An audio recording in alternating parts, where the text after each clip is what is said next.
అలాగే సంక్షేమానికి నిదర్శనం మన పసుపు. అలాగే ఆత్మగౌరవానికి నిలబెత్తు రూపము మన పసుపు. అలాగే ఆత్మాభిమానానికి నిలబెత్తు నిదర్శనం మన పసుపు. అలాగే ఆత్మవిశ్వాసానికి నిజమైన సంతకం మన పసుపు. ఇవన్నీ గుర్తుపెట్టుకోవాలి మీరు. గతంలో తెలుగుదేశం పార్టీ చేపట్టిన కార్యక్రమాలు, అభివృద్ధి సంక్షేమ కార్యక్రమాలు, మరి ప్రపంచంలోనే రామారావు గారు మొట్టమొదటిసారి ఎన్నో విప్లవాత్మకమైన ప్రజలకు మేలు చేసే ఆమోదయోగ్యమైన ఎన్నో పథకాలను ప్రవేశపెట్టారు. అందులో భాగంగా కిలో బియ్యం 2 రూపాయలకి ఇచ్చారు.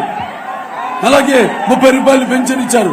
ఆడవాళ్ళకి, మహిళలకి ఆస్తిలో సమానం ఇచ్చారు. అలాగే రైతులకు 50 రూపాయలకే యూనిట్ పవర్, హార్స్ పవర్ ఇచ్చారు. భూమి రద్దు చేశారు. అలాగే ఈ విప్లవాత్మకం అంటే సామాజిక విప్లవం, ఈ పటేల్ పట్వారీ యొక్క వ్యవస్థను రద్దు చేశారు. అలాగే మండలాలు ఏదైతే 330 తాలూకాలు ఉన్నాయో వాటిలన్నింటినీ 1100 మండలాలుగా విభజించారు. అలాగే సహకార సంఘాలు పెట్టి రైతులకు అందరికీ కూడా అన్ని ఒకే చోట లభ్యమయ్యేటట్టు వాళ్ళ అవసరాలన్నీ కూడా, వాళ్ళ పరికరాలన్నీ కూడా అలాంటి విప్లవాత్మకమైన ఎన్నో పథకాల్ని, సంక్షేమ కార్యక్రమాల్ని ప్రవేశపెట్టారు. అలాగే మహిళలకు మరి ఆనాడు చంద్రబాబు నాయుడు గారు దేశంలోనే మొదటిసారిగా ప్రపంచంలోనే ఈ పొదుపు విప్లవం తీసుకొచ్చారు. డ్వాక్రా సంఘాలు పెట్టి రైతు బజార్లు, ఎవరైతే రైతులు ఈ యొక్క దళారీల వల్ల నష్టపోతున్నారో వాళ్ళందరికీ కూడా సముచితమైన ధరలు, వాళ్ళు కష్టపడి పండించిన ఫలానికి సరైన ధర వాళ్ళకి లభించేటట్టు ఆనాడు చేశారు. ఇలా చెప్పుకుంటే బోల్డన్ ఉన్నాయి చాలా. మరి ఈనాడు చూస్తున్నాం మనం. ఇవాళ మరి మీరు తెలుసుకోవాల్సింది ఒకటి ఉంది. మీకు అభివృద్ధి కావాలా, అరాచకం కావాలా, లేకపోతే మీకు సంక్షేమం కావాలా, లేకపోతే మీకు విధ్వంసం కావాలా, లేకపోతే మీకు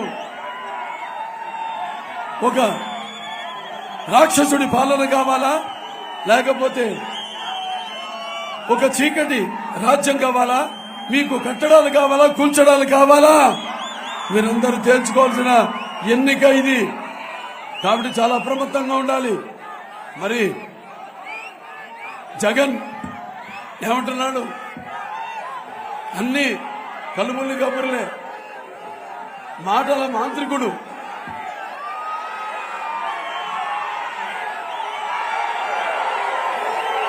అతనంటాడు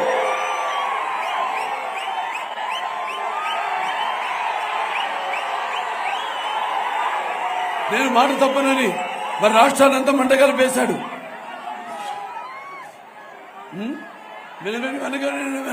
వెనకడుగైనట్టాడు. మరి అందరూ మెడలు విరిచేశాడు. మరి ఈ మద్యపాన నిషేధం అన్నాడు. మరి ప్రజల యొక్క అన్నపానీయాలన్నీ తన మద్య వ్యాపారంలో పోసేశాడు. అలాగే జగన్ అన్నంటూ జలగలా పీడిస్తున్నాడు. అలాగే ఒక మీ అందరి మనోభావాల్ని తగలబెడుతున్నాడు ఈ జగన్. అలాగే నవరతాలంటూ మీ నవరాడుల్ని కృంగదీస్తున్నాడు. అలాగే నేనున్నానంటూ, అవును నువ్వు ఉంటే ఎంత క్రూరత్వం, దుర్మార్గం, దగ, మోసం ఉంటుందో నిరూపించాడు. అలాగే ఇక దళితులకు అండగా ఉంటానని చెప్పి వాళ్ళ చావులతో తన ఆకలి మంటలు ఆర్పుకుంటున్నాడు ఈ జగన్. వాళ్ళ అక్క చెల్లెలు, నా అన్నదమ్ములంటూ వాళ్ళ ఆస్తిలో హక్కడుగుతున్నాడు ఈ జగన్. ఆడవాళ్ళకి అండగా ఉంటానని చెప్పి వాళ్ళ ఉసురు పోసుకుంటున్నాడు ఈ జగన్. అలాగే ఈ రాష్ట్రానికి ముఖ్యమంత్రిని అంటూ ఈ కంత్రి పాలన చేస్తున్నాడు ఈ జగన్. న్యాయం చేస్తానని నయవంచకుడిగా తయారడి ఈ జగన్. అలాగే అన్నిటి విషయాలు ధరలు చూస్తే ఆకాశానికి అంటుకున్నాయి. మన ఆర్టీసీ పన్నుల రేట్లు అయితేనేమి, లేకపోతే విద్యుత్ ఛార్జీలు అయితేనేమి, పెట్రోల్ ధరలు అయితేనేమి, డీజిల్ ధరలు అయితేనేమి అన్ని కూడా ఆకాశానికి ఉంటున్నాయి. ఈ రైతుల వ్యవస్థను తీసేసి మరి రైతులు ఇవాళ అప్పుల్లో ఆత్మహత్యల్లో మన దేశంలోనే మొదటి స్థానంలో నిలబెట్టాడు ఈ జగన్.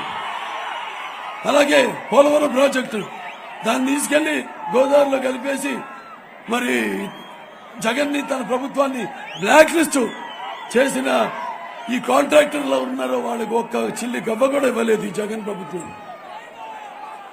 అలాగే ఇక చెప్పుకుంటూ పోతే ఎన్నెన్నో అతని దుర్మార్గాలకి, అతని అవినీతికి, అతను దగా మోసానికి, అసలు శిశుపాలుడికి ఎలా 100 తప్పులు నిండితే గాని అతనికి సరైన శిక్ష పడలేదో అలాగే వాళ్ళ 100 కాదు కదా, 100 దాటిపోయాయి. ఇక మనమంతా అతనికి బుద్ధి చెప్పాల్సిన సమయం ఆసన్నమైనది. అలాగే ఎవరైనా అతను